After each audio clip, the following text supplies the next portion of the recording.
One eye open when I'm sleeping. One eye.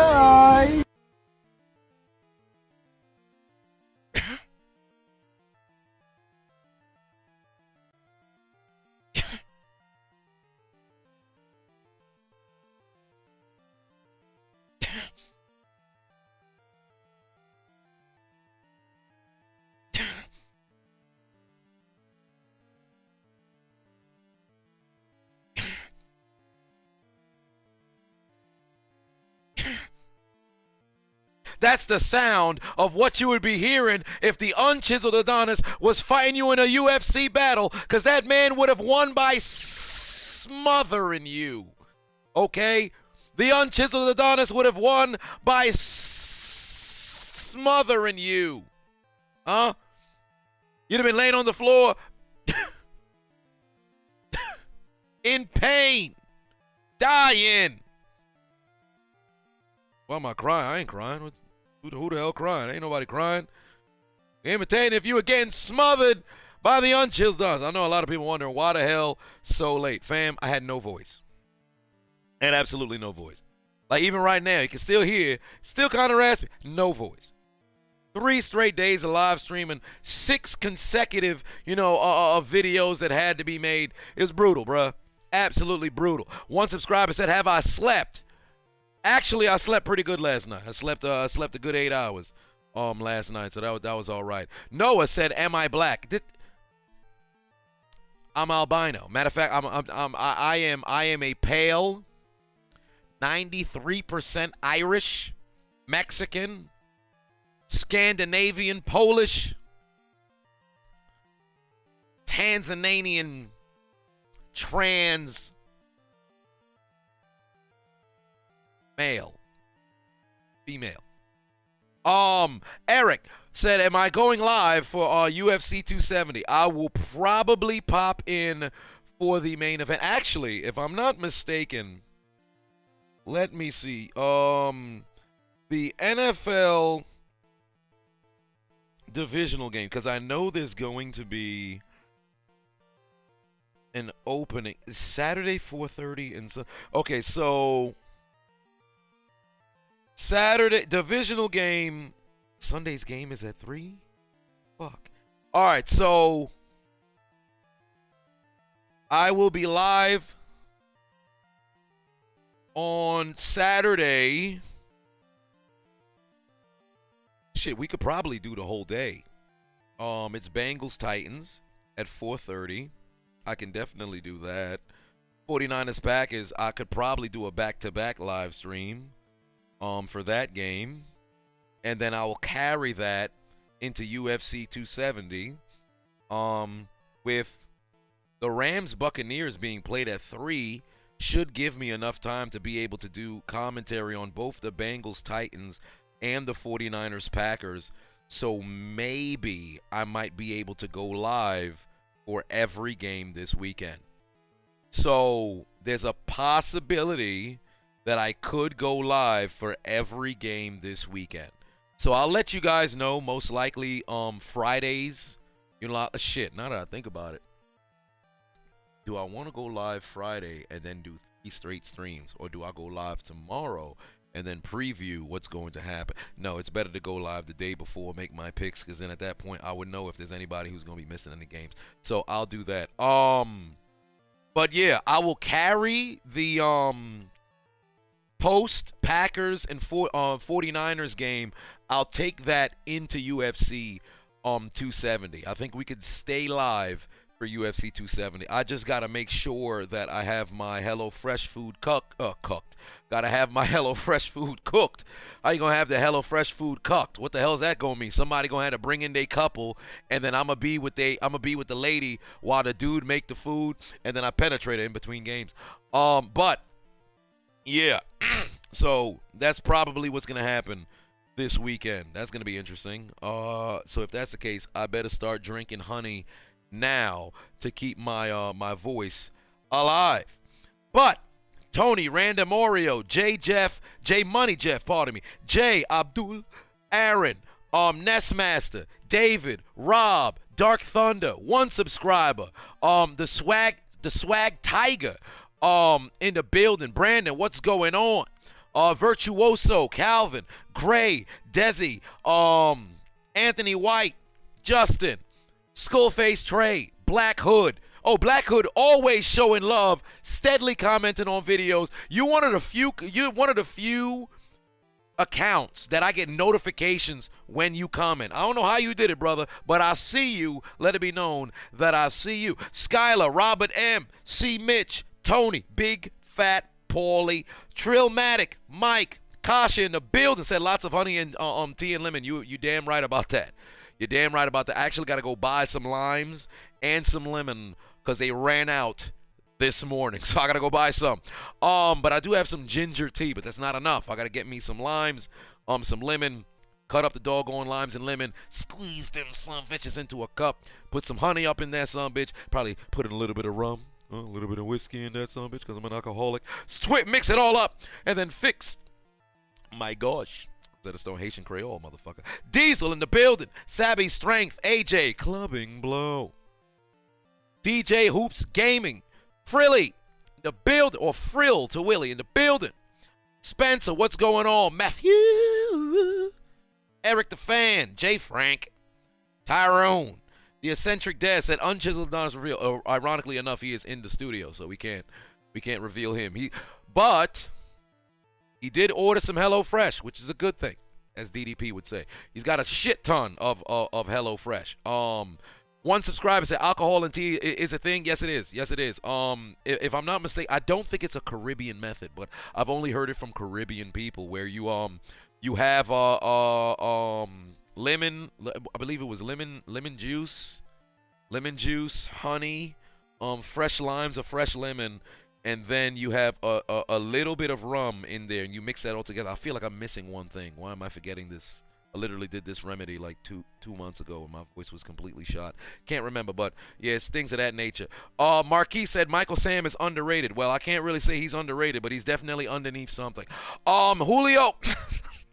Julio. This is why I can't be on television. Yo, give TJ Watt the MVP for the EBG. I don't know about the MVP for the EBG. I'd hope TJ Watt hasn't revealed that he's an EBG member, because it'd be a shame if he's no longer to be able to play for the football for the Pittsburgh Steelers. He was great, that season when he tied Michael Strahan for the all-time single-season sack record, and then suddenly somebody hit him in the knee with a clubbing blow. But we ain't talking about that right now. DJ said, yeah, that's a Long Island iced tea. Ha-ha, see what you did there. Jay Frank said, am I going live watching NFL and WWE on January 29th? There shouldn't be, if I'm not mistaken, the Royal Rumble is on a Saturday, right? So since that's the case, I would just be live on Saturday for the Royal Rumble, because the NFC and AFC championships are played exclusively on Sundays unless I'm in a genjutsu, and no, I am not. So I'll be live exclusively for the Royal Rumble on that Saturday, and then I'll be live for the NFC and AFC championship the following day. Andrew said I couldn't say that with a straight face. You know what? I probably could have pulled it off, but then I got mental pictures, so that's where things went sideways. Kasha said Ben is probably EBG. That's why he had to retire. Hey, Kasha, don't you do that. Don't you dare do that. But before we get into the games, we got to crack open a beverage. Oh, Calvin said, you're St. Lucian, so you know what I'm talking about. Hey, that's what's up. My old gym, primary gym partner and my old high school running back is in St. Lucia right now. In fact, he's from St. Louis.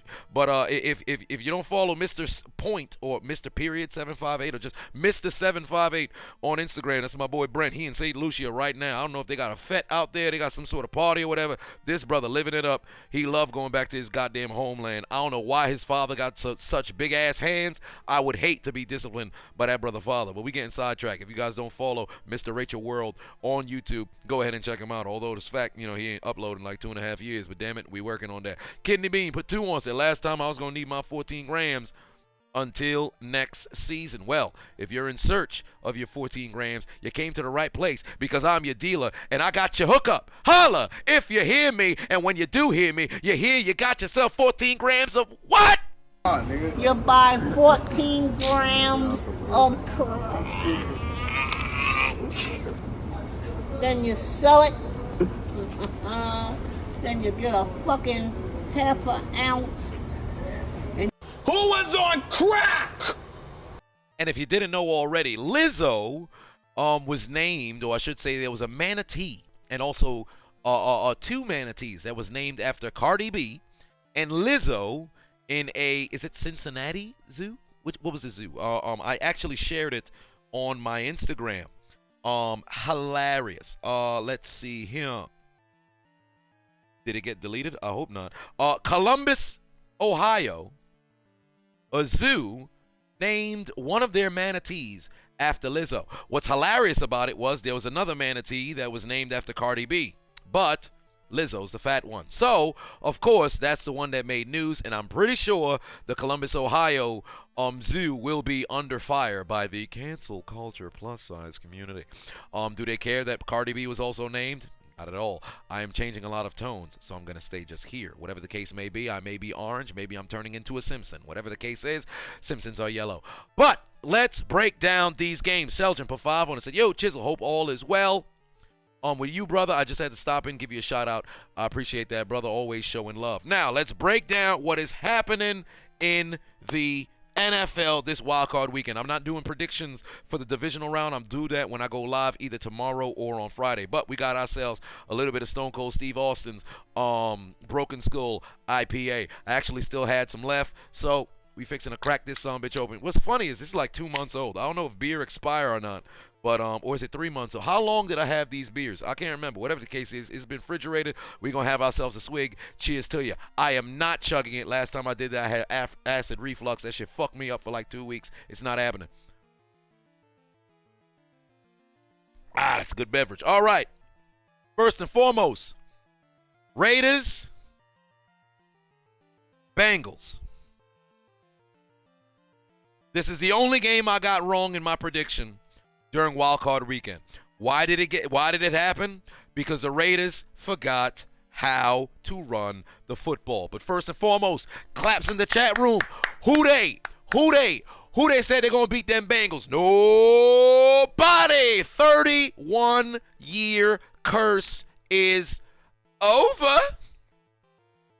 And the Bengals have finally won themselves a playoff game since texting has been created. Congratulations to all the Bengals fans in the chat room. Congratulations to the Bengals fans around the country and around the globe, because football is rather global now. Well, granted, basketball has them beat there, but whatever the case may be, congratulations to the Bengals fans. I'll say this. Meyer World said, my guy, what's good? Your boy Meyer is back. Keeping up with every stream, I appreciate that. Durant, or is it Duran? Duran, the rapper, put 149 on it. I don't know why. It's when I saw your name, the cursor on it covered up the D, made it look like it was covered up the D. Pause. What is it, a condom? But whatever the case may be, I thought it said Durant. It says Duran, but I appreciate you, brother. But the Bengals won. First and foremost, the Bengals offense could not be stopped. They could not be stopped. Those brothers was out there moving up and down the field like a lady performing, a little bit of a ride technique in reverse cowgirl. They were moving left and right on the doggone Raiders. The Raiders could not stop the Bengals on third down the entire first half. The Bengals, if I'm not mistaken, punted twice in the game. Every time Jamar Chase touched the football, he moved the chains with a first down. Zach said, is that a WWE Network $9.99 shirt? You goddamn right. It's now defunct, but I still got the shirt because when I buy clothing, I buy it for life. Okay? But Nicholas put 2 on and said, did I go over the Packers 49ers prediction? No. I'm doing predictions in a different stream. This is just for what happened in Super Wildcard Weekend. But the Bengals, Jamar Chase could not be guarded, could not be stopped. T. Higgins didn't get a catch, if I'm not mistaken. Was it the fourth quarter or third quarter? Whatever the case was, this brother was relatively a non-factor. C.J. Uzama, all you had to do was catch the football. C.J., Johnny on the spot on 2 different occasions. The touchdown catch and also a crucial third down as well. But Jamar Chase and Joe Burrow's connection simply cannot be severed no matter who plays against the Cincinnati Bengals. The Raiders defense did not help them in the first half. But in the second half, the Raiders defense did. Moreover, in the first half on a short field, the Raiders defense held Cincinnati to 3, right? On 2 different occasions. Well, the other one, Cincinnati drove down the field and they got forced to kick a field goal. But I'll say this. Josh Jacobs, every time he touched the football, with the exception of, if I'm not mistaken, one time, positive yardage. Every single time, positive yardage. You know what? No, that's a great idea. What I probably will do is Jerry Springer fights. I'll do a compilation, and I'll start doing episodes of those talk shows of, all them motherfuckers, and doing videos on those. But I'm trying to also do the UFC pay-per-views from the earlier days as well. But there's a lot of content. When the offseason hit, y'all gonna love what the fuck happened. I'm telling you right now. Eric put 5 on and said Chisel sung the chant in full as a Steelers fan. Did that hurt? LOL. Hashtag who they. Not really. I'm not one of those fans. I've said time and time again, hey, I can sing the Eat Fly Eagles Fly shit. If Baltimore got some, I can say that too. It don't hurt. I am a Steelers fan through and through, but I ain't one of them people who can't say another team's, shit. I have a Chad Johnson jersey. I probably should have put it on, but then that'd be stupid because there's 6 games to talk about. But yeah. Who they? Gonna beat them Bengals. Evidently nobody. This season. We coming for that ass next year. But Josh Jacobs, with the exception of one time, positive yardage every single time.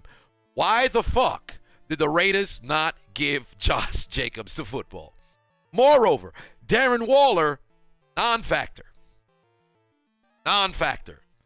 Was it a matter of him being schemed? The defense making sure to not leave Darren Waller one-on-one, perhaps. But there were countless moments, if you guys were here for my live stream, where I noticed, Darren Waller's one-on-one. And the times that Derek Vehicle saw that Darren Waller was one-on-one, we had a couple of completions that was there. But for whatever reason, the Raiders decided this game was going to be the Derek Carr show, which was fucking stupid. Because Derek Carr is a very capable quarterback. If he doesn't remain in Las Vegas, comes to Pittsburgh. I'm adding him to the 4 so we could get Derek Carr. But, I'm adding him to the 5 now. It's a 5 now. Come to Pittsburgh. But, give the ball to who? Jacobs. What did I say all fourth quarter during the live stream? Jacobs. Where do you have Jacobs? You see 2-8 on the field? Give it to Jacobs. Nicholas put 2 on. It's a low-key prediction on Colby versus Masvidal. Well, I don't really like Colby, so honestly, I'm gonna go Masvidal. I'm not big on Masvidal either, but I'll go Masvidal. Give the football to Jacobs. Is that what they did? No, but the Raiders caught a break. Went down the field. Daniel Carlson put in field goals when he needed them. They messed around. They scored a touchdown, if I'm not mistaken. When no. Was it all field goals? Was it field goals? I think it was field goals. Whatever the case was, they had an opportunity to go down the field and score, right?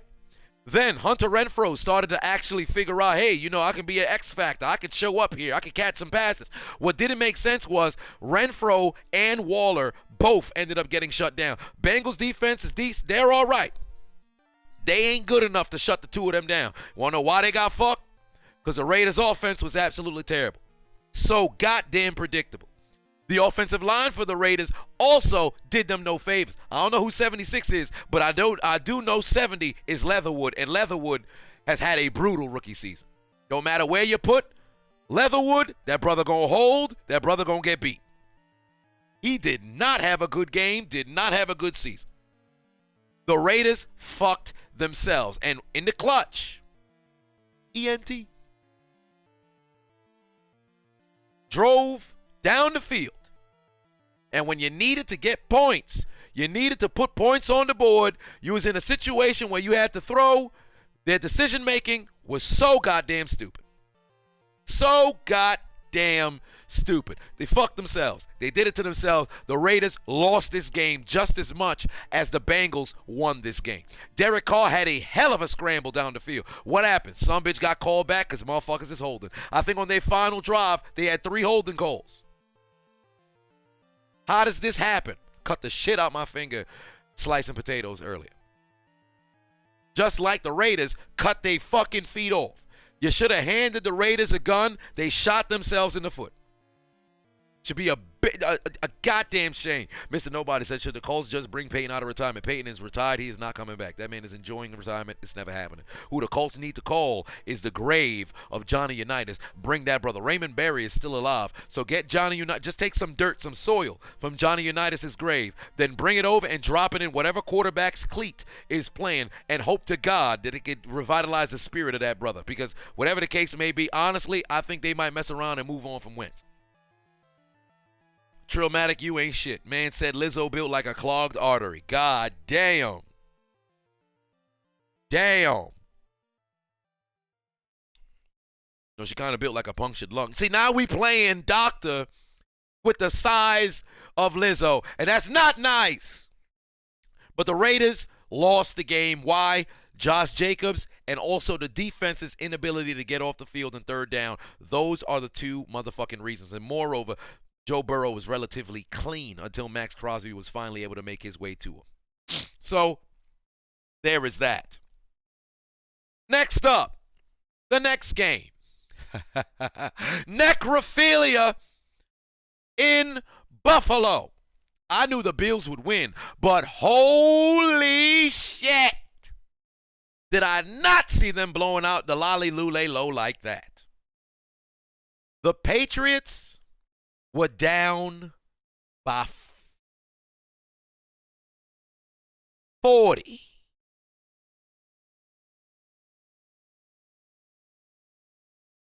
The Patriots were down by 40. Motherfuckers got slapped. It's fitting that Buffalo decided to go throw additional dildos onto the field. Because the Patriots straight up got fucked. They had one opportunity. When the Bills went down the field with ease, right? And mind you, the Bills scored a touchdown on 7 consecutive drives. Well, not a touchdown. I think they scored on 7 consecutive drives. I can't remember if it was 7 consecutive touchdowns. I can't recall. But actually, I think it was 7 consecutive. No, it was 7 consecutive scoring drives. I don't know if it was seven touchdowns. 7 touchdowns. They missed 2 extra points because Swarter kicked the field goal. I can't recall. Whatever the case may be, they whipped them motherfuckers' ass. Right? Bills went down the field with ease. They messed around. They got themselves a touchdown. Right? Patriots were about to answer. It was 7 straight TDs. Well, there it is. The Patriots were about to answer. Mac Jones had a scramble. There was a couple of catches here and there. And then he took a shot to the end zone, looking for Nelson Aguilar. You know what's funny? Aguilar wouldn't even have caught it because the pass was underthrown, and moreover, Aguilar overran the football. Both Mac Jones and Aguilar both fucked up. You know who didn't fuck up? Micah Hyde, Jekyll. That man stole it straight out of the air. Took the football straight out of the air. And at that moment, Belichick's team lost any form of competitiveness. These motherfuckers wasn't even on the field. Ramon said, you just came in from work. What did you miss? You missed the Raiders and Bengals analysis. But we in Patriots and Bills right now. Once Hyde caught the interception, the Patriots forgot how to play football. It didn't matter who was on defense, whether it was Judon, whether it was Van Noy, whether it was Hightower, whether it was J.C. Jackson. Didn't matter who was on defense. Nobody made a play. Stephon Diggs didn't even need to go off. Stephon Diggs had, 5 catches, 60 yards? Crucial catches. Cole Beasley, I can't remember how many catches he had.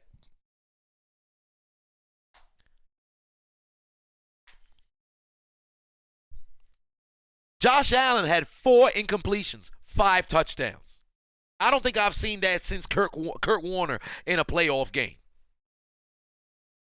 4 incompletions, 5 touchdowns. The Bills could not be stopped through the air or on the ground. It was playing Madden on easy mode. Mac Jones threw another interception. This man was on the sideline looking at his breath because he ain't used to playing in that level of cold. That man is from what, Florida? That went to Alabama? They ain't got no damn cold or snow or nothing like that. He ain't accustomed. He ain't built like that. But it ain't all Mac Jones' fault. The offensive line was not protected. Receivers could not get open. Huge credit to the Bills. They dominated on Saturday Night Football, dog. And who was it? The inferior Josh Allen said, although the record may show I don't play my best football when it's very cold, my God, did that brother show up in what was, if I'm not mistaken, the Bills' third coldest playoff game in history. Hell of a goddamn performance from the Buffalo Bills. So claps around the room for the Buffalo Bills getting the job done. Abdul said he was the superior Josh Allen. He's in the playoffs. Well, he's the only Josh Allen in the playoffs, so there's that. And for the Bills, cheers to you. Bills Mafia going through tables. I almost started a chug. I ain't doing that shit.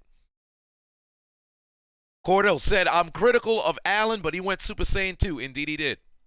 Indeed he did. Savin said, you tick as for I'm tick. So am I like itchy? I'm tick as fuck. Am I itchy? There it is. Oh, David showed up right on cue. How you doing, brother? C. Dot said, I ain't gonna lie, man. I'm getting cooked. That's all you heard Belichick saying on the sideline. That brother was begging for a plan, but there was no plan. It's ridiculous. Nicholas put 2 on, said, what video games am I playing lately? Shit. I played WWF No Mercy the other night, and that was it. The game fucked around and glitched, so, well, I messed around and pulled it because I was trying to eliminate somebody in time. I can't remember who it was. I think China was in the room. China was in the ring. Somebody else was in the ring, but I was trying to eliminate somebody in time. I done pulled the controller, and the game done froze. I'm like, well, time to go to sleep. But Patriots got absolutely fucked. David, I'm doing all right. I'm chilling. I'm trying to get my voice back, though. A Grizzly said, crazy how the inferior Josh Allen is white and the superior Josh Allen is black. Omar might be up to something. You mean Umar might be up to something. He said, you don't find that suspicious? You don't find that suspicious? But the Bills took care of business, and Belichick got absolutely cooked. At the end of the press conference, he usually doesn't have much to say, but this time around, he didn't have much to say at all because they got absolutely fucked. And it's fitting that you saw the dildos on the field because that's exactly what happened to the Lolly Lulelo. They got fucked in every single hole in each syllable. I said syllable, vowel. They got fucked up out there. Robert put 2 on, said Allen the Baptist. Indeed, he baptized the Lolly Lulelo New England Patriots. But there's that. There's nothing that you could say about the Patriots and what went wrong. There was no way they were going to win that game. The better team won, bottom line. We move on to Sunday. To the Patriots' old quarterback. It is Thomas Edward Patrick Brady, right? Is that the name? Jr. Thomas Edward Patrick Brady Jr., right? As Skip Bayless would say. A Grizzly put 2 on, said, fuck, I'm late as a Giants fan. I want Joe Burr to win the Super Bowl. We will see how that all plays out. Thomas Edward Patrick Brady Jr. takes the field with his Tampa Bay Buccaneers against the Philadelphia Eagles. And they smacked them. Necrophilia from Buffalo found its way to Tampa Bay. The dildos was sent on expedited shipping down to America's Peninsula because the Eagles were losing 31-0, getting fucked every which way. Eagles couldn't cover. They couldn't cover a receiver. They couldn't stop a run. They couldn't get to Brady, despite the fact that the offensive line had 2 people mess around and get hurt. They couldn't complete passes. They couldn't read coverages. Jalen Hurts, I'm going to get to you in a minute. They couldn't field punts. They couldn't do a goddamn thing. Nicholas said, am I streaming Green Bay and San Francisco? I'm most likely going to stream every single game. But, like I said earlier, Jalen Hurts. And I'm going to make a correlation to Kyler Murray a little bit later when I get to the Rams and Cardinals. If you go back and rewatch that game, and I don't watch the highlights. Go rewatch the Eagles and Tampa and just look at Jalen Hurts' feet. I gave every single sports show an opportunity, those that spoke about the Eagles and Tampa. Most people just spoke about Tampa and their dominance or whatever. They talked about some inaccuracies from Jalen Hurts. Look at his feet. Jalen has absolutely zero mechanics. Zero. Nothing was on display this past weekend. Brutal. Get that man, what was his name? The Tom Moore. I don't know if he might still be in Tampa Bay, I believe. Get that man the quarterback whisperer. Because Jalen looked terrible. Terrible. When he was dropping back, this man had the fancy feet. It's supposed to be a 5-step drop. This man overstepping. He doing the 2-step when trying to hold there and hold on to the football and make his reads. He looks at read number 1 and then says to hell with everything else and starts panicking. That man was not prepared for a playoff game whatsoever. When you talk about playoff jitters, it was that. Second off, Sirianni's play calling, just like I was critical early on in the season, same motherfucking problem this time. Same motherfucking problem for this time. Now, don't get me wrong. D. Roman, you're not wrong. Was he running for his life? Slightly. However, adjustments need to be made. On top of that, Jalen Reagor, yeah, I'm done on him, dog. I'm done on him. Unless it's a play calling situation, I think I'm done with him, dog. I don't want to say bust. But first round pick, it don't look like he it. That's all I got to say about that. But with Hurts, there comes a point where adjustments have to be made. Did Philly make adjustments? Nope. Did quarterback make the check at the line? Nope. Quarterback make mental notes throughout the game? Nope. Because it was falling for the same traps the entire game. The entire game. Brutal, dog. Absolutely brutal. Tampa Bay, to be honest with you, and Brady played a very good game, but they didn't need to do much. If Tampa scored 14, I guarantee you the 15 that the Eagles scored at the end of the game in garbage time still would not have happened. I can guarantee you that. This was a game that Tampa could have won with just 10 points, honestly, because the Eagles were absolutely inept. They didn't know what the hell they were doing out there. There's a reason why I think we had 2 years with 7 seeds. I think it's about time we go back to the old playoff format. We don't need a Super Wildcard weekend no more. We don't need it no more. Because the Eagles had no business being here. None. To be honest with you, I think New Orleans should have got the spot. New Orleans should have got the spot, but the Eagles had already clinched the week prior, so them losing in week 17 to the Cowboys didn't really, 18 to the Cowboys didn't really mean that much. But Philly, they're going to need to figure it out because they looked absolutely garbage. A. Grizzly said, what was the old format? Damn, you must have just started watching football recently. The old format was the 1 and 2 seeds get a bye, the 3 plays, the 6, 4 plays to 5, and that's it. You got six teams in each conference. Go back to that shit. You know what? They could have had EDP out there, and he would have looked just at home. You'd been like, that man got no business on the football field. Neither does the other people in Eagles clothing. They look like garbage, bruh. Absolute garbage. If I was an Eagles fan, I'd feel very embarrassed because of everybody's performance in this postseason thus far. You can argue, although the Steelers got blown out, the Cardinals got blown out, the Patriots got blown out, the worst performance was the Eagles. The absolute unbearable performance was the Eagles and possibly the Cardinals, where you looked from the very start, they stood no chance. There wasn't a streak of positivity at any point in that game until they was losing 31-0, bruh. They didn't do anything positive until they were losing 31-0. At least the Patriots went down the field and then messed around and threw an interception and then was getting punched left and right. The Eagles? Ass. Absolute ass. What punt was worth? The Raiders or Philly? No, Philly. Got to be Philly. Got to be Philly. The Cardinals were a bit bigger disappointment because of how their season started. But I'm going to get to them when I get to them. I think I want to talk about Dallas last. I'll talk about Dallas last, right? So because Dallas had quite an interesting situation, so I'll talk about Dallas and San Francisco last. We'll jump into the Steelers because why not, right?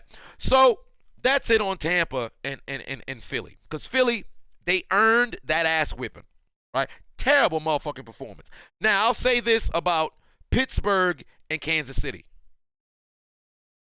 For a quarter and a half, man, Pittsburgh's defense looked like, man, you can make this a game. They were playing playoff football. TJ Watt showed why he's the defensive player of the year. Brother was getting tackled for losses.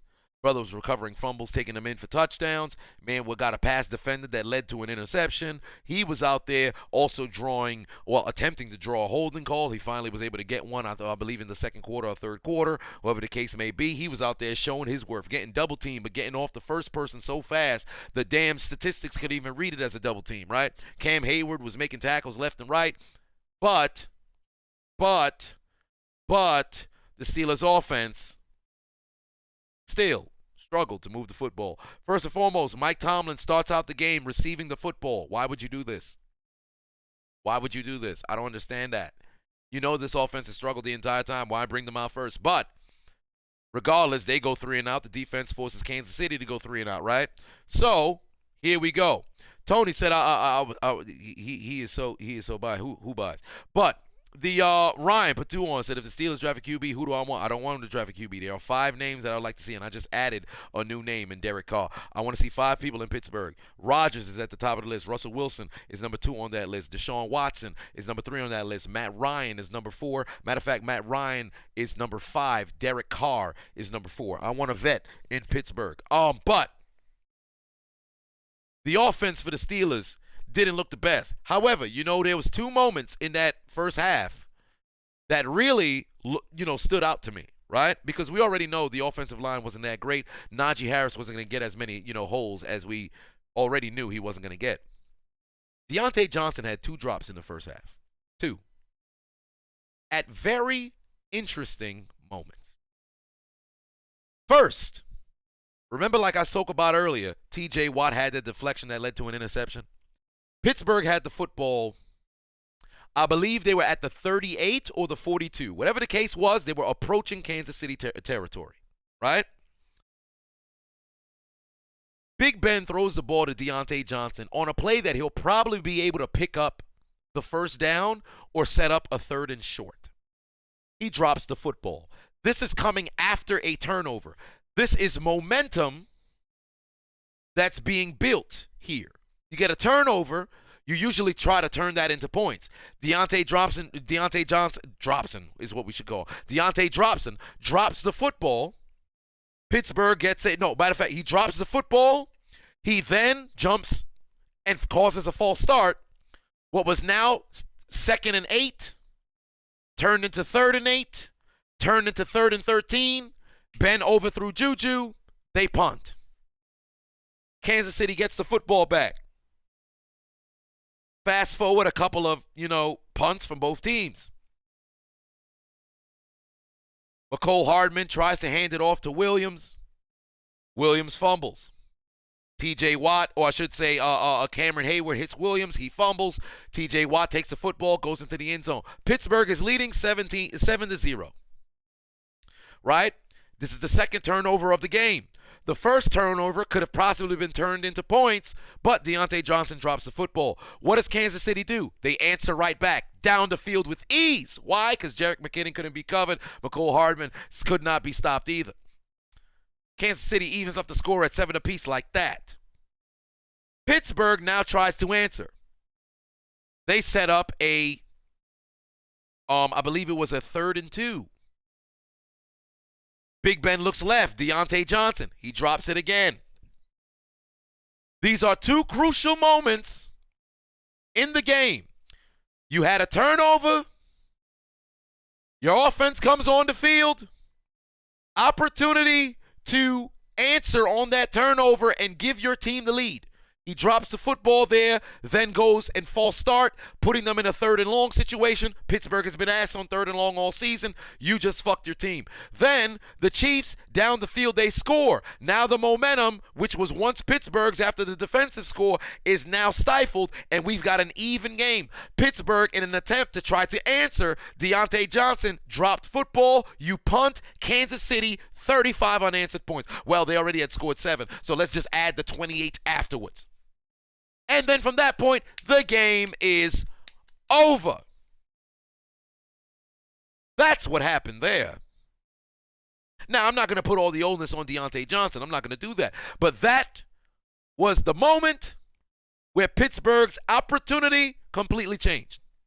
Because look at it like this, right? Following the turnover. Let's not make it seem like the butterfly effect is a thing, right? But let's just say they don't even score a touchdown. They kick a field goal, right? They go up 3-0. The fumble happens.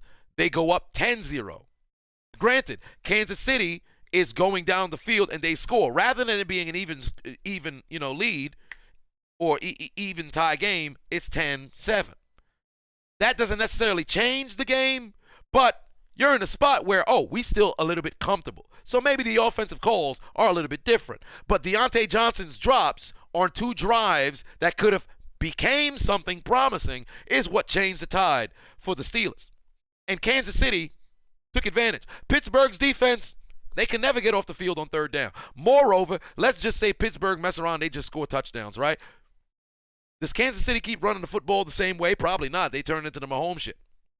So since that's the case, and it's Mahomes' game, and where he's just throwing left and right, that gives Pittsburgh's pass rush, which has led the league in sacks the past 5 years with 50-plus each season, an opportunity to continue to get after him because they actually were pressuring Mahomes in the first half. But once they started scoring, it took the air out of the team, and that was it from there. Hell of a job by the goddamn Kansas City Chiefs. They took care of business. The Atlas Marvel put 5 on it. Said, I live in a house with Cowboys fans, and I heard crying all night. Made $345 off them, boys. And your video was gold to watch afterwards. Love you, Adonis. I appreciate that. Sir Jetty put 5 on it. Said the breakdown would have been dope with film to go along with it.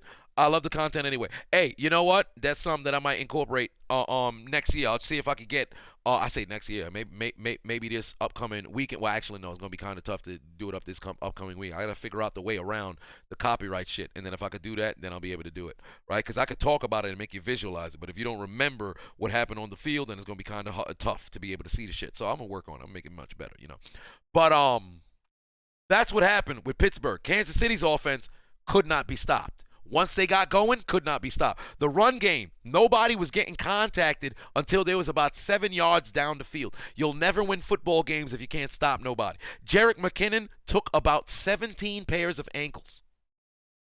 About 17 pairs of ankles. Man could not be guarded. Travis Kelce on 3rd and 20 scores a touchdown. Tyreek Hill, following an interception, following Najee Harris's fumble, runs right by the corner like he wasn't even there in the end zone for the score.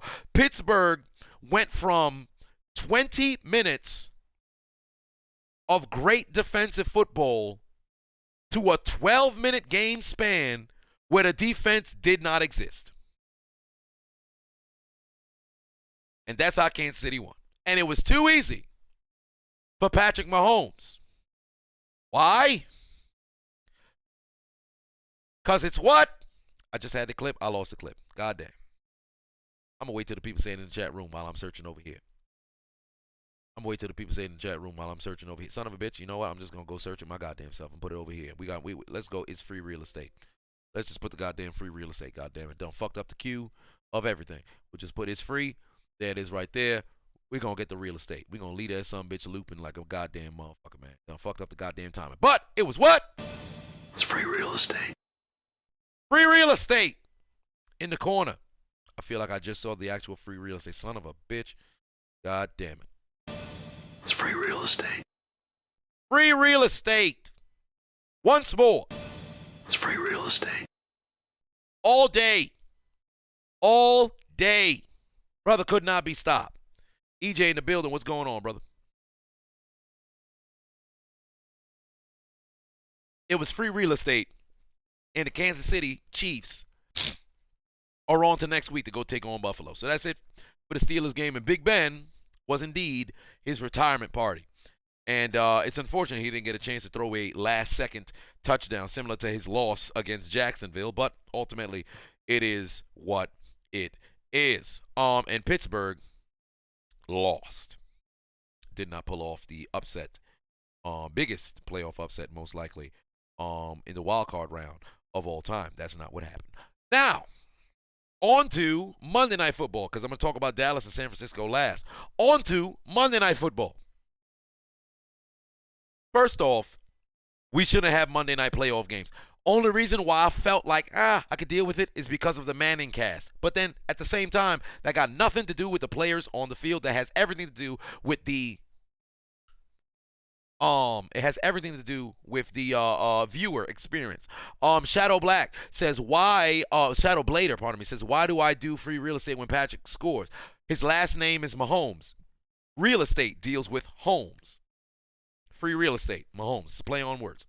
But some people said that was comedy gold. I'm like, well, that's kind of low-hanging fruit, but whatever the case may be. Cardinals and the Rams. The Cardinals were 8-1 on the road this season. 8-1 on the road this season.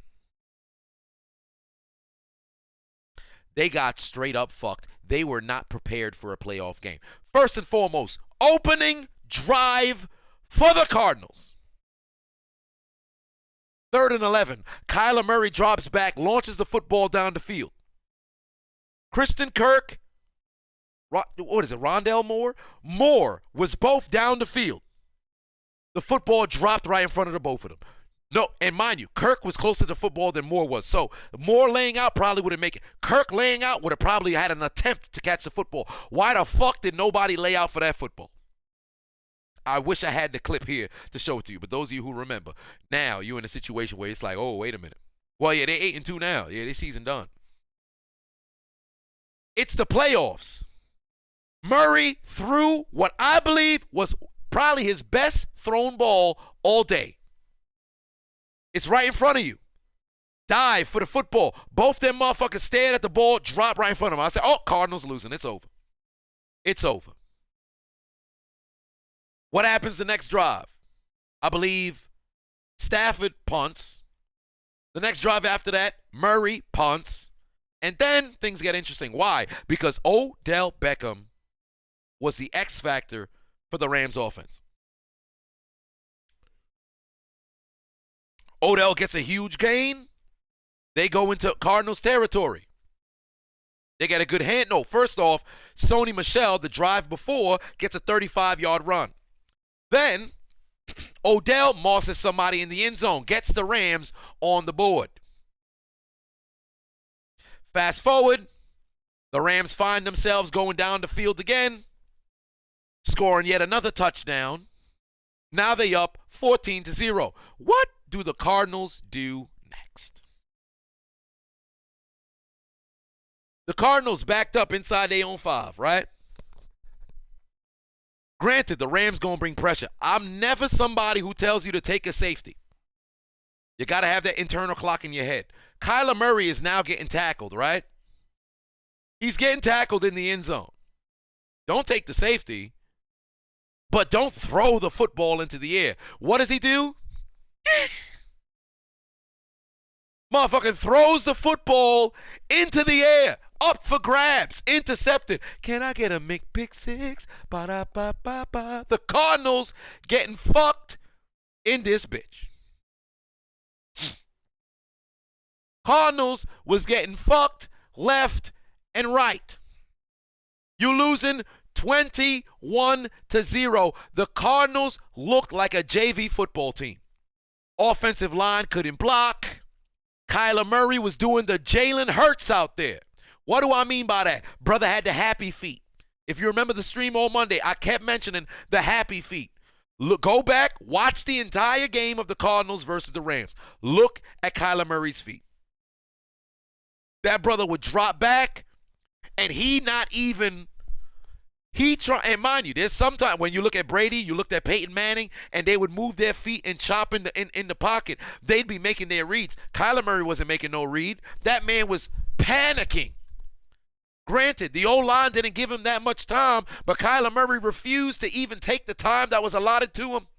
Heisman put 5 on us. Said the Rams would lose if Stafford threw more than one interception. Didn't think he throw a single. Didn't think he threw a single. He didn't. He didn't throw a pick. Josh with 5 on said you think the Steelers could catch wind of you and invite you out to something.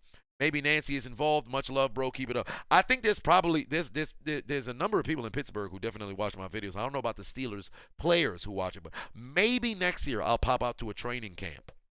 And that should be fun. I know Pittsburgh Dad is out there, and Urinating Tree is from Pittsburgh as well, so who knows? Maybe I might go to a training camp, and then that'll be like the meeting of the 3 Pittsburgh content creators. What's hilarious is I'm probably not even in the top 10 of Pittsburgh content creators. I think Urinating Tree and Pittsburgh Dad are at the top, but probably Urinating Tree jumped to the top immediately at the top with everything, and then probably Pittsburgh Dad is number 2, and then there's a litany of other people who got me beat, and then it's like, hey, there's a Negro over there. He has Steelers stuff on. He kind of looked like Mark Tomlin. No, he doesn't. That's racist.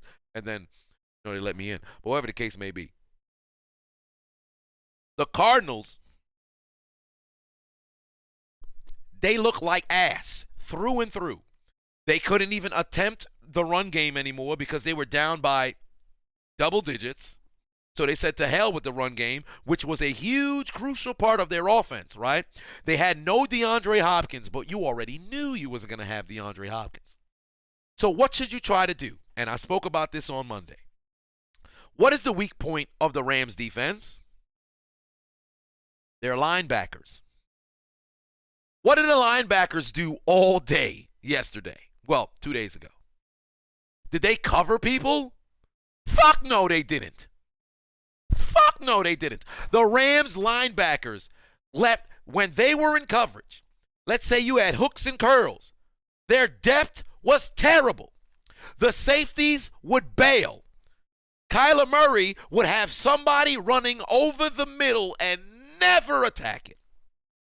When they finally started scoring, right? When they scored the field goal and also the touchdown, there was a pass over the middle to the tight end that ended up moving the chains. There was a pass over the middle to a receiver that ended up moving the chains. Maybe you should have did that the first 3 quarters, and this would have been a game. The linebackers of the Rams is the weak point. Why the fuck did you not go and attack them motherfuckers? Didn't make any goddamn sense. Did not make sense whatsoever. Larry Fitzgerald was in SoFi in the booth. By the second quarter, that brother should have been in pads. Because I guarantee you there were Cardinals fans who made the trip to L.A. to go watch that game, right? Find somebody in the stands who got a Fitzgerald jersey if you didn't bring one with the team, which you should have brought, knowing that Larry would have pulled up to the game to support his fellow brethren. That brother should have been in a goddamn jersey, bottom line. I don't care if it's against the rules. Goodell was there. Pay that man whatever money needs to be paid to let Fitzgerald get on the field.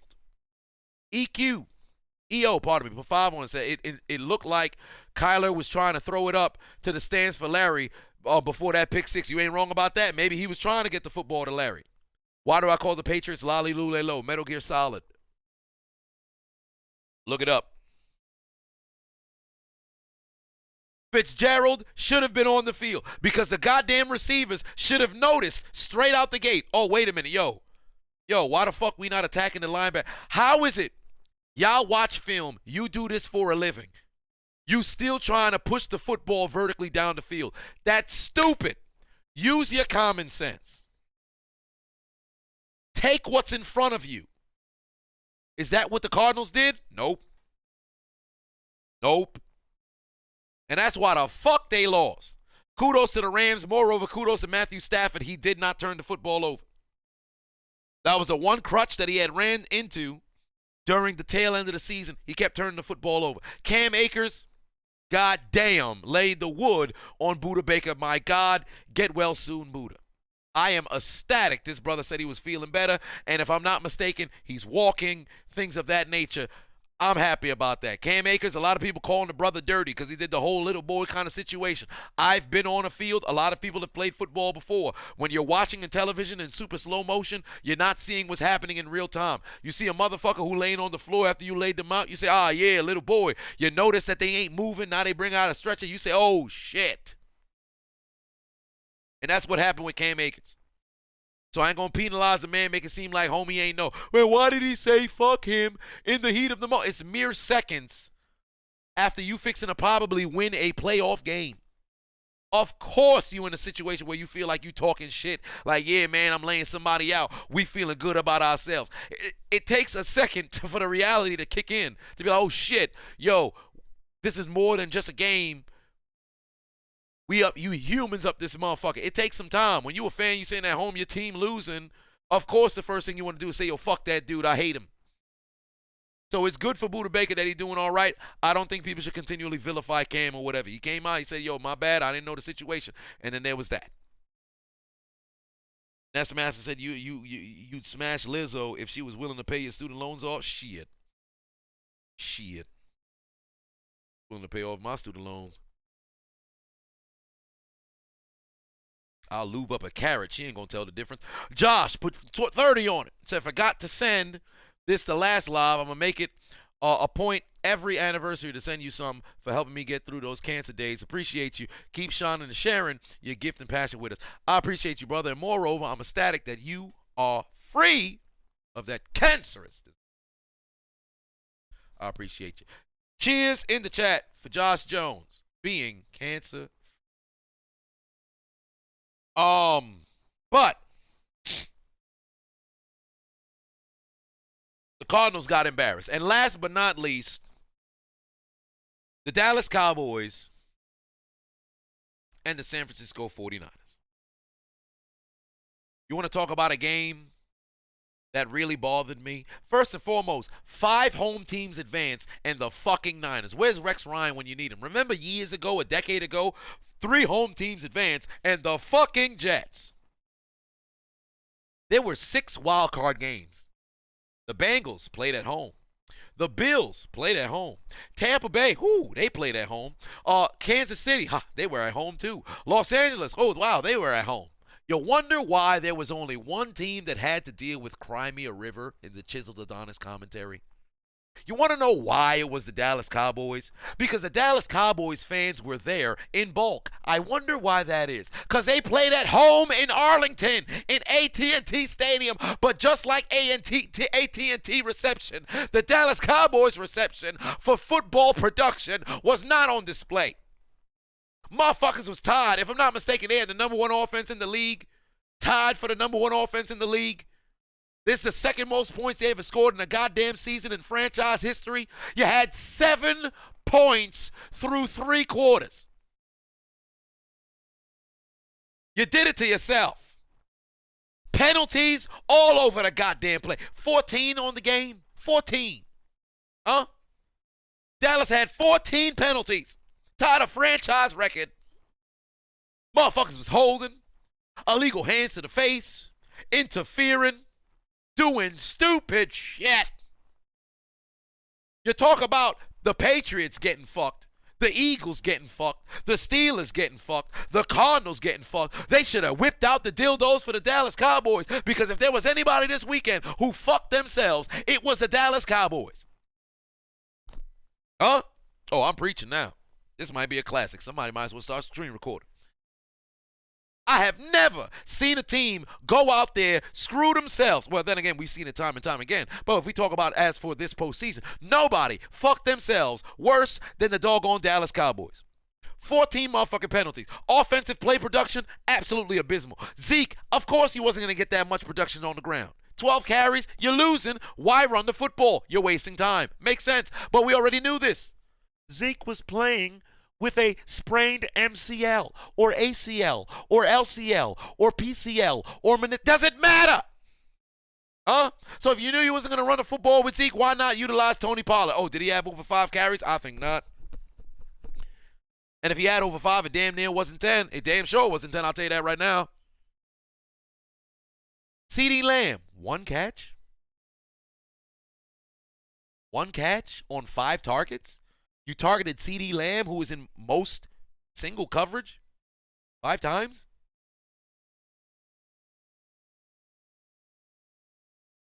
Heisman for 5 want to say how them boys get to re-kick punt because they're the design of their stadium. That's some BS. How they holding on defense during running plays twice. Stupid motherfuckers. That's why. The punt shit, honestly, by circumstance, I get it, but I also agree that's some bullshit. You shouldn't have to fucking kick another punt because of the goddamn stadium. That's ridiculous. However, the holding on defense during a run play, boneheads. And I'll get to that in a minute. Ricardo Pafavon said, please tell me you saw Stephen A. put Dallas fans on crying display. Yes, I did. That's how I put it in my video because he already had made a compilation. I didn't have to. I don't hate Dallas. I hate their fans. I don't hate Dallas or their fans. I like to make fun of them. Quante put 2 on, said different game if Pollard gets touches. Absolutely. I 110% agree.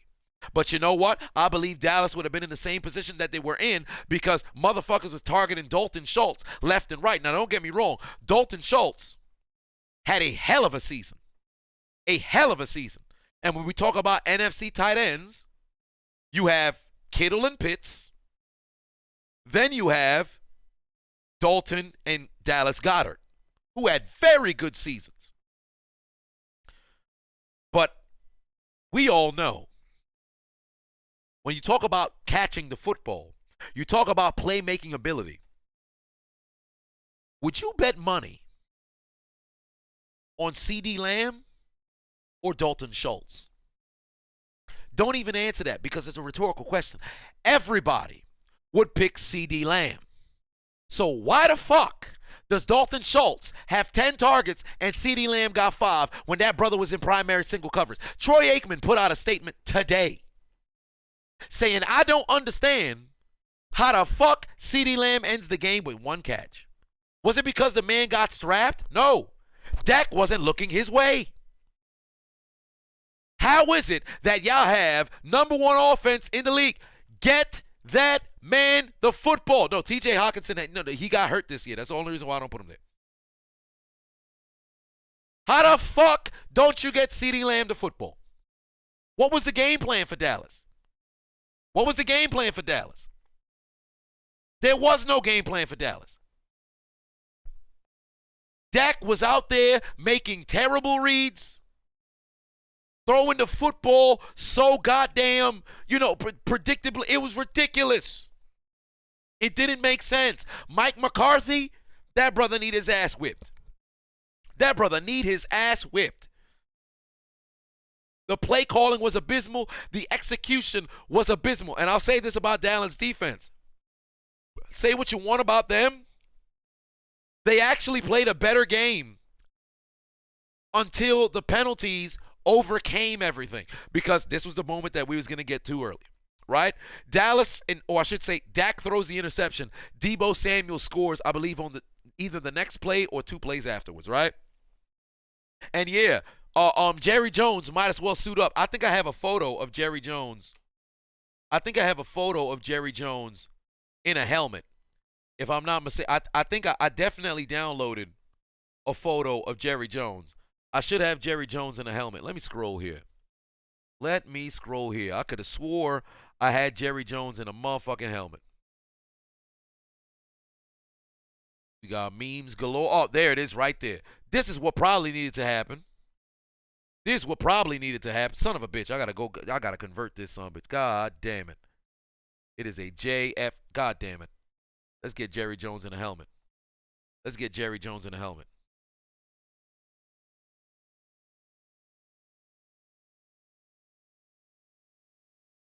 Get that brother in a uniform. We gotta get that man in a uniform. God damn it. This is too much goddamn work. But I got the goddamn photo. Let's go with that. Matter of fact, let me open it up, make it large, and perhaps we could just switch to something. This is what needed to happen.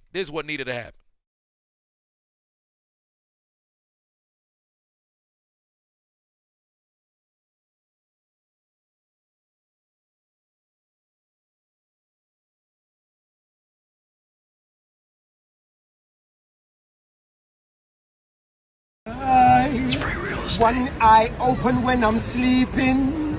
One eye. Because Jerry Jones needed to be out there with one eye open when he needed to go play quarterback. Jerry Jones should have went out there and went to go play quarterback. Let that brother go out there and play quarterback. Because Dak did not get the job done whatsoever, bro. They didn't utilize the offense well, and then the defense decided to go out there and completely fuck them. 14 penalties, right? Let's talk about them holding calls, right? Moreover, let's talk about the illegal hands to the motherfucking face. Why was the D tackle trying to give the offensive lineman a fucking choke slam? Are you Kane? Are you The Undertaker? Are you Big Show? Huh?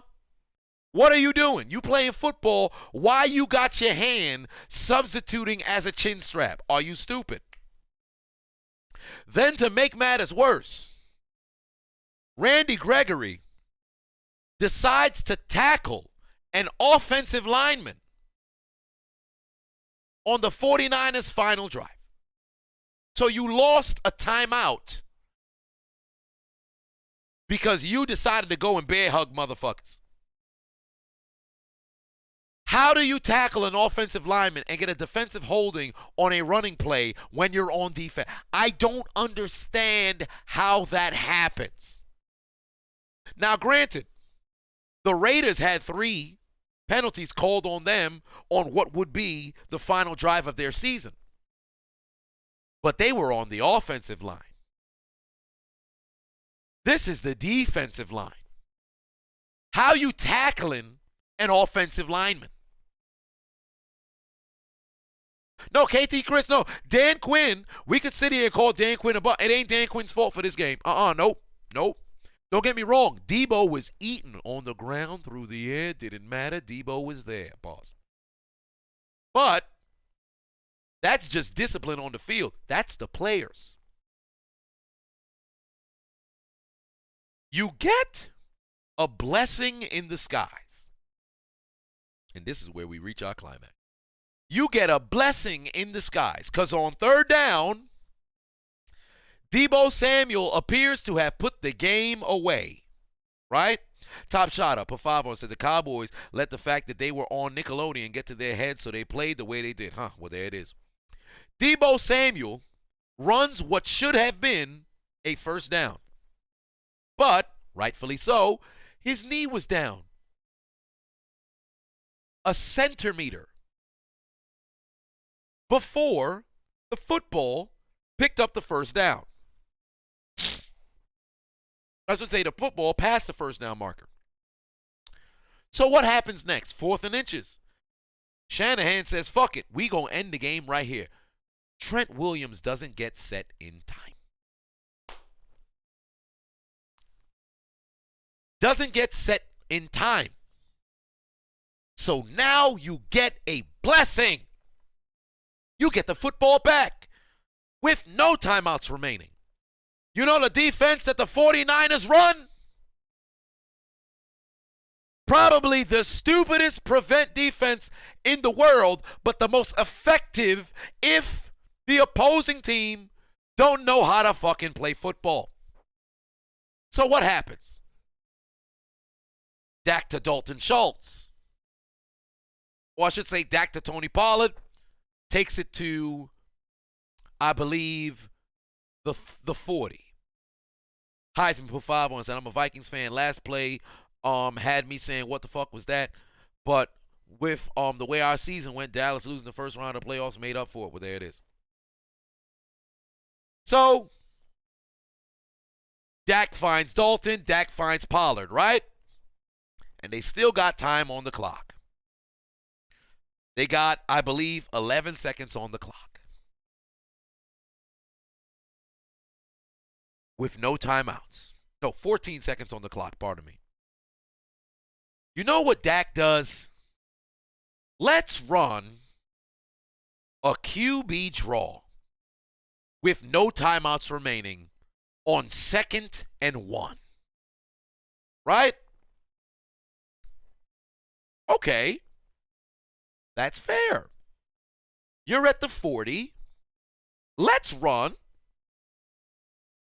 the QB draw. Why? Because the 49ers defense had all of their DBs covering the sidelines, leaving the middle of the field open. And they did this on numerous plays during that drive, right? Here's where things get funny. You run the QB drive. You run the QB draw. Any smart person would say, I'm not going to make it to the end zone. I've got to run 40 yards to make it to the end zone. I won't make it there with the time that's allotted to me, with defenders closing in, because I don't have that kind of track speed.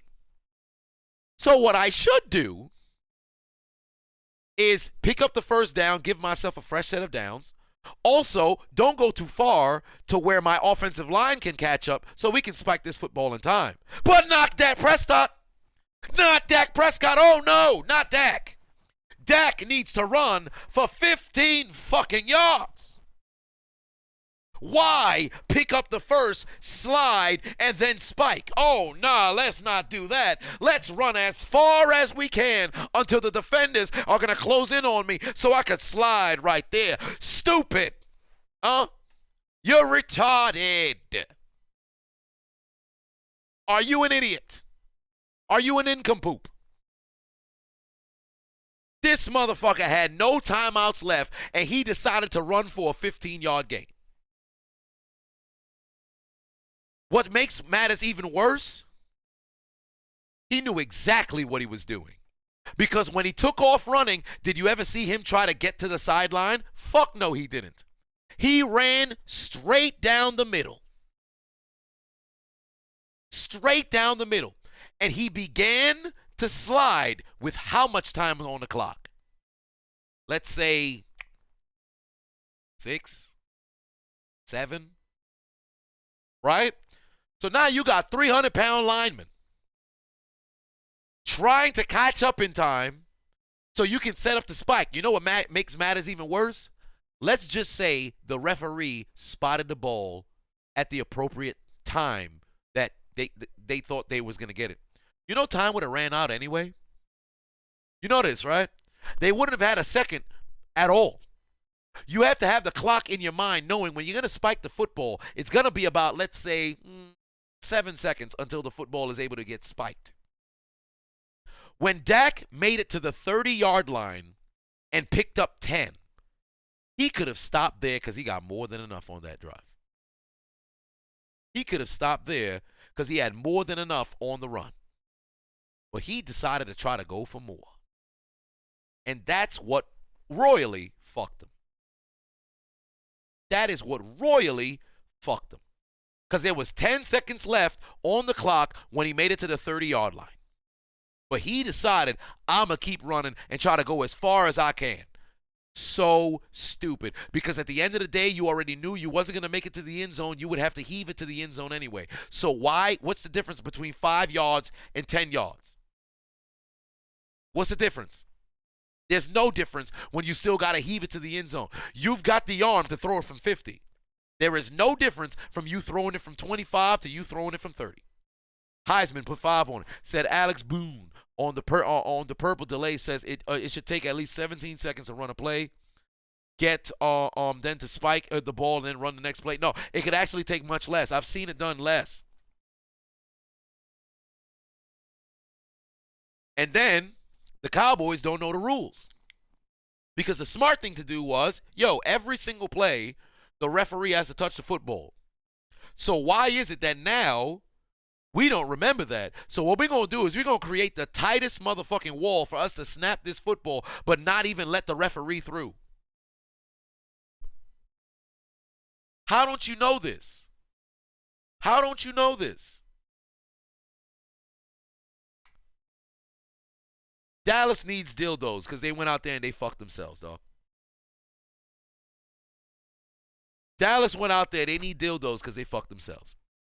They made the motherfucking Great Wall of China to stop the damn ref from getting to the football. Because the ref wouldn't have been able to do it in time. But let's just say he gets there with 3 seconds remaining or 2 seconds remaining, and they finally are able to get the spike. They would have ran out of time anyway.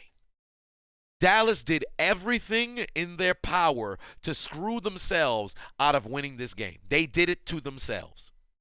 The penalties, the ineptitude on offense, the inability of the defense to make plays when you need it. And then last but not least, the lack of absolute judgment across the entire board of the team. They fucked themselves and they deserved to lose because they earned that L. They did it to themselves. No disrespect to the 49ers. No disrespect whatsoever to the 49ers. But Dallas had numerous times in which they could have possibly messed around and won that doggone game. Numerous different times where they could have made it a game. The deficit should never have been 23-7. But Dallas are so goddamn inept that they put themselves in that position. And they wanted that L. They wanted that L. Jago said, Chisel, the real one, he feeds off of what we say. Because I do this in real time. This is what I do for a living, man. This is what I do for a living.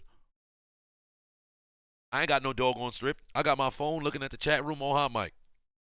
This all based on memory. I don't even got no stats, nothing. This is just all based on memory. You can look at my you can take a look at the tabs that I got here. I got no damn, why is it not moving? I ain't got no, like, come on, dog. It's all based off my memory. Because I love football. I love the game of football. But my God. Dallas did it to themselves. They should really be ashamed of themselves, and the 49ers moving on. So, I just want to take a moment right here for all of the Big Blue Dog said, where the student loans at? They got an app? If they do, I'll make sure it's never on my phone. For the Bengals, Bills, Tampa, the Buccaneers, Chiefs, 49ers, and Rams. Congratulations. For the Rams, for the Chiefs, for the Bills, for the 49ers, for the Buccaneers, for the Bengals. Y'all moving on to the divisional round. Congratulations to all of y'all. For everybody else, they getting put in that motherfucking death note to go meet with the remainder of the teams that could not get the motherfucking job done. Freak in the building. Put 5 on it. Said, I'm a Cowboys fan, but with Dak, they will never get past the wild card round. And if they ever get past the bye, if they ever get a bye, they'll go down the divisional round. And they do get to the divisional round, you'll be shocked. Well, I think they're good to – I don't think they'll make it to an NFC championship with Dak because they're going to let go of Zeke most likely. They're going to let Tony Pollard be the man, which I believe he could possibly be. But if Dallas can't fix the attitude, it's a wrap. It's an absolute wrap. Yeah, says we need SpongeBob again. I'm about to give it to you. And tomorrow or Friday, I will – wait. Yayo says Dallas commentary when? That commentary out, brother. Who gonna tell him? Oh, he said, wait, never mind, he's dumb. Well, brother, not only might you be dumb, you might be drunk. You might be drunk. Trap God Moon said NFL rigged. Every sport is rigged to a certain extent. However, it's a matter of referees that I think play a role in it. Sometimes you could say owners that possibly could play a role in it as well. But I refuse to believe the players are in on it because you work your entire life to get to that point. There's a level of pride that exists there. And now with social media and the sensitivity that people have now because they can be attacked from all aspects, I refuse to believe it's as rigged, sports being as rigged as people believe that it is. But even if it was rigged, the performance out there, still atrocious. Just says IPA for the win. This is the only IPA I drink. Darian says that Lizzo is built like King Kai. Well, she built like Boo. In fact, hell, somebody get a piece of gum, put it in your mouth, right? Chew it up, spit it on the ground. It's built like Lizzo. Heisman, put 5 on it. Said Cowboys haven't been them boys for over 2 decades. Well, I wouldn't say over 2 decades, because they won 3 Super Bowls in the 90s. And shit, I am old. Oh my God, 20 years ago, 2002. Oh Lord, I'm having a midlife crisis.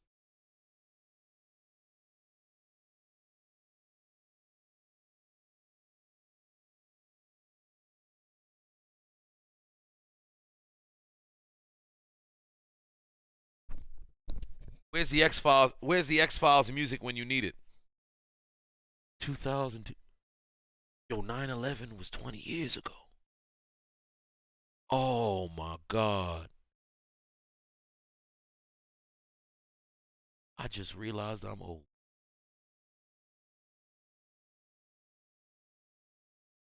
I'm not going to sleep tonight.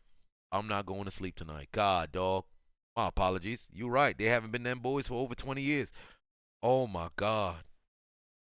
Oh, I'm old than a son of a bitch, dog. Jesus Christ, doctor. Hey, Anthony said I gotta check my. I gotta check with my doctor. I mean, shit, I do gotta check with my doctor. I might be dying, but that's a conversation for a different time. Jova put 5 on. Said judging by the Cowboys 49ers commentary, I'm guessing you didn't like the Nickelodeon broadcast. Nope. To be honest with you, just like last year, I didn't know there was a game on Nickelodeon. So when I was making the commentary, because I download the highlights from I download the highlights from NFL on YouTube, right? So I get the highlights from there, and then I go and I screen record from the live feed, and then I get it from a bunch of different places. The NFL last year, they had uploaded the Nickelodeon. They uploaded another video with Nickelodeon moments. I said, what are they talking about Nickelodeon moments, right? And because I can't remember if I had noticed it was on. No, I think I had saw a clip on Twitter, but at the time I'm like, oh, it must just be isolated shit. I didn't know they was actually showing the game. So the first clip that I saw was when the SpongeBob face was in the field goal uprights. So said nah. So I didn't even watch the video at all. I downloaded it, put it into the queue for the highlights, cut up the doggone highlights, and I recorded everything. That was my genuine reaction. So and then this year it was same shit. I went and said, all right, I got this play, this play, this play, this play, this play. I'll cut right here and then bam, make it happen. You know, there'll be some embellishing there, add more, comedic flair, but still, same shit. But yeah, the Nickelodeon shit gets ratings, but honestly, fuck them kids. If I was a child, and it's unfortunate that I can't really go back and say, put this football game on for kids and see if they enjoy more than the regular one. But if I was a kid, I'd hate that shit. I would. But there's probably kids that do enjoy it. So, at the end of the day, it's actually not for the adults. David said we was born in the 1900s. Yeah, we were, dog. Damn, son. Yo, when you go to the liquor store, if they ever want to card you, if they see the 19 in front of your date, they gonna know you old enough. Yo, that's crazy, bruh. Is this what motherfuckers felt like after World War I? Shit. Oh, you're enlisting in the Army? Yeah. How old are you? I'm 18. You're 18. So wait, when were you born? I was born in 1900. So how are you going to the war? This motherfucker old enough to go to war? What's going on? But then again, at the same time, if I'm not mistaken, I believe the World War I started after they killed, what was it, Archduke Franz Ferdinand. That was 1914. And World War I was, 4 years? So that's 1918, right? So I guess motherfuckers who had just turned 18 just showed up. It was grand opening, grand closing. Here's your gun. Give me back your gun. We're out of war. What? I just got heat. Freak put 5 on it. Said, I'm 38 and been cheering for the Cowboys since 93. I feel old. Troy needs to suit up and school Dak. You ain't wrong about that. Hell, Troy wasn't even, when I think about greatest of great quarterbacks, Troy's not in that elk. However, Troy was a goddamn great leader and, moreover, a great quarterback for his era. Because although the numbers don't fly off the damn stat sheet, His presence was felt when you saw 8 take the football field, right? So he definitely will be able to go out there and school Dak. And at least you started cheering for the Cowboys in 93. You had an opportunity to see 2 championships because you probably missed the 92 one, but you saw 93 and you damn sure saw 95 when they fields. AJ Guerrero for 15 Hong Kong on it said Lizzo GNA she gonna pull an Adele. Oh, I don't know about that. If Lizzo mess around and lost the weight, my God, I'm pretty sure she mess around and be fine because she is an ultra talented human being. But the fact that it's all about the weight is what's very sad about it. But then it goes to show, where we are, as a people. Because let's just be honest here. If you large and in charge, there ain't no way people ain't going to see that shit. You can try to make it normal, but there's no way you're going to make it normal. You can't be no heavy set, roly-poly, inconvenience your entire life with your lifestyle and think people just going to sit over here and be like, yo, we about to accept that. That is stupid. I'll never get behind that movement. Brian said you was Bills team back in the day. No, I remember those days of those. Well, I don't remember the 90s Bills because I was born in 94. So then they finally made their final run and lost in the Super Bowl.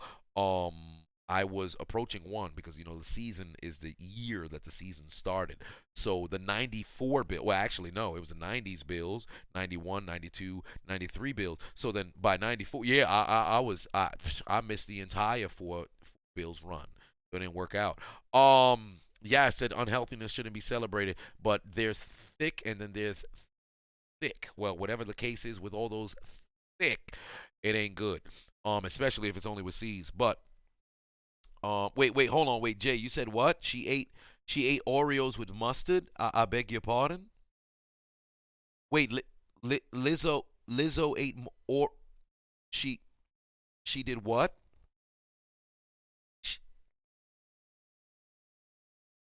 She ate. I'm not. Nope. We're gonna keep it about football, God dog. I'm getting tight. Mikey said, "Did I like Dak's apology after his comments at the press conference?" Honestly, I'm happy that he actually, he took his statements back because it was very childish. To say, hey, you know what, you could throw the stuff at the refs, knowing that you guys have 14 penalties. That's stupid. So I'll give anybody their respect for acknowledging their wrongs. But initially I'm like, that's a very weak punk thing to say because it's not the referee's fault that y'all motherfuckers is not disciplined. Antonio Pafavo said, do I think your Falcons will ever get back to the Dirty Bird days? We haven't been Dirty Bird since Deion Sanders. To be honest with you, it's a culture change. So for one, the Atlanta players gotta have a swagger. There is no swagger in Atlanta. Even when they went to the Super Bowl in 2016, they didn't have that swagger. Matt Ryan was just operating at a different level that season. So until they get some larger than life kind of player that embraces the city the same way that Deion did, it's going to be a while. But I believe Atlanta will have a competent football team really soon. Like this year was supposed to be the year because they ended what 7-10. So best believe if Atlanta stays healthy, and they can figure out the Calvin Ridley situation, hold on to it. But if Atlanta stays healthy and they get that defense intact, they'll be back in the play. John said, how much would it cost for Trick Daddy to induct me into the eating ass booty gang, gang? Let me tell you something right now. I'm taking no money. None. I don't care if that brother dropped $2 million. It ain't happening. I'll pay for your student loans. I'll go into debt. Not happening. Tyrone said Lizzo smells like ham. Damn. So there's that. But that is the conclusion of what transpired in Wild Card Weekend. Tomorrow or Friday, most likely Friday, I will be going live to give you my predictions for the 4 divisional games. And I'll see how things play out. But ultimately, here we are, reaching the finish line where we had 6 teams into the Death Note. The Cardinals, my Steelers, the Eagles, the Patriots, the Bills. Pardon me, I said the Bills, but the Raiders, not the Bills, because they're moving on to the next round, and the Cowboys. All would not only take out their Metro cards and get on that L train, they would be heading to Elimination Station and getting onto the Death Note. No, I don't want to go in the Death Note. What do you mean? I didn't do anything wrong. We were them boys. We had Dak. We had Zeke. Amari Cooper, C.D. Lamb, Dalton Schultz, Zach Martin, Tyron Smith, Van Der Esch. We had D-Law. Can't forget about D-Law. Trevon Diggs led the league in interception. What do you mean we not moving to the divisional round? We played at home. We won our division. I said before the season we was going to win the NFC East. And that's exactly what happened. We won the NFC East. We also can't forget about Legatron. He was making field goal. We had Skip Bayless, Troy Aikman on commentary, Tony Romo on commentary, Michael Irvin as an analyst. We were supposed to be them boys. We played against the 49ers. We dominate the 49ers in the playoff. They only beat us like 2 times. Whatever the case may be, they never beat us in Dallas. There were 6 teams playing at home in the wild card round. What do you mean we the only team that low? That don't make sense. That's crazy. It was the ref. I blame the ref. It was the ref fault. We lost 14 penalties. It's why we kept losing all the y'all. It wasn't Dak's fault not throwing the football to C.D. Lamb. It wasn't Zeke's fault not being able to run the football. It wasn't Amari Cooper fault doing anything outside of the touchdown. It wasn't Trevon Diggs' fault not catching the interception. It was the referees. It was the referees. But it don't matter. You want to know why? Because we going to bounce back and take our momentum from this playoff into next year. And guess what we're going to do? We're going to play in the preseason, all 3 games. What we going to do? We're going to go 3-0. That's 3-0. That's undefeated. You understand? Undefeated mean you never lose. So 3-0 in the preseason mean we undefeated. Then we go into the regular season. Then we're going to win 17 games in 18 weeks. That's undefeated. Become the second team, the third team, the third team to be undefeated in the regular season like the 72 Dolphins and the 2007 Patriots. Guess what? But we going to win more games than them because we going to go to the playoff. We going to get the first round bye. We going to be partying with the whores down in Dallas. They're going to be some strippers. I'm not going to bring them because I'm married. I think I'm married to Sandy. Is she some sort of sea monkey? It don't matter. Whatever the case may be, we going to go first round bye. And then we going to win in the divisional and go to the NFC Championship for the first time in over 25 years. You know, the 20 years ago was 2002. That's crazy. I'm having a midlife crisis. Remember when SpongeBob started? It was after Dallas actually won the Super Bowl. So Dallas never been to the Super Bowl since I've been created. But we ain't talking about that right now. Well, basically, we're going to win the NFC Championship, right? And then we're going to go to the Super Bowl. Super Bowl 57. You know what else is 57? Jerry Jones. The amount of time that he owned the Dallas Cowboys. Ha ha! That's a lie. He owned the Dallas Cowboys since '89. But we ain't talking about that right now. Then we're going to win the NFC Championship. Go back to the Super Bowl. And it don't matter who we play against. Oh, and before we even talk about the Super Bowl, we're going to have every member of our offense and defense make it to the Pro Bowl. All 22 starters are going to be Dallas Cowboy player. You understand? But none of the Dallas Cowboy player are going to be going to the game. Why? Because we going to the Super Bowl. And the Super Bowl player don't go to the they don't go to the Pro Bowl. I got a little confused over there because my eyes is kind of fucked up. As you can see, I need to make sure I have some glasses, but they don't make glasses for sponges because my insurance doesn't cover it. But we ain't talking about that right now. Basically, we gonna go to the Super Bowl. And whoever we play against in the AFC, they going to be in trouble. Because last time Dallas go to the Super Bowl, we beat the Pittsburgh Steelers. And we won our 5th championship. And we're going to do it again. Why? Because we them boys. We got Dak. We got Zeke. Amari Cooper. C.D. Lamb. Dalton Schultz. Trevon Diggs. Van Der Esch. Can't forget about Tank Lawrence and Randy Gregory. Greg Hardy is fighting this Saturday, but he needs to come back to the Cowboys and fight for us on the field. Jerry Jones, I don't know if we're going to still have Mike McCarthy, but I do know we're going to have Troy Aikman on commentary, Tony Romo on commentary, Michael Irvin as the analyst, Skip Bayless. We them boys. We going 20-0, and then we gonna go to the Super Bowl. We gonna get ourselves 6 rings, 6 rings, 6 rings, 6 rings, 6 rings, 6 rings, 6 rings. We them boys. Next year, nobody gonna stop us now. So, the Cowboys were put into the death note. I don't know why SpongeBob was wilding. I don't know how long that brother was wilding out there, but whatever the case may be, Dallas is in the death note along with the Cardinals, along with the Patriots, along with the Steelers, along with the Eagles, and also the Raiders as well. You ought to be ashamed of yourself. You went out there and didn't get the job done. You thought you had 6 rings, but that's not what is going down. Nothing but pain for your franchises, and congratulations to the winners of the wild card weekend. This has turned into a long ass motherfucking show, but that has been my breakdown of what transpired this past wild card weekend. I will be live Friday to preview what will happen in the divisional round. I appreciate you guys sticking in or tuning in or sticking it out and tuning in to the entire stream pause.